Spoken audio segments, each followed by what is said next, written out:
السلام عليكم ورحمة الله تعالى وبركاته.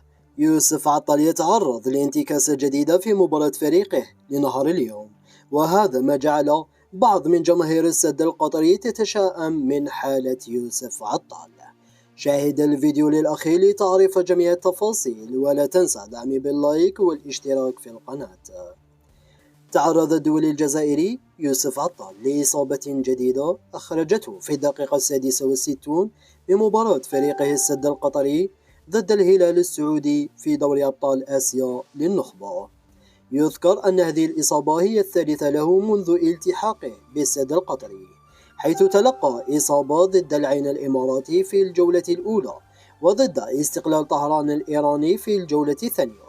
هذه الإصابات صنعت التشاؤم وسط أنصار السد القطري. أحد المدونين في موقع إكس كتب: يوسف عطال سدد تسديدة، أصيب، لا حول ولا قوة إلا بالله. وآخرون قالوا لا يمكن الاعتماد عليه للأسف. وآخر قال عطال للمرة المليون يثبت أنه لاعب زجاجي. نتمنى الشفاء العاجل للاعب.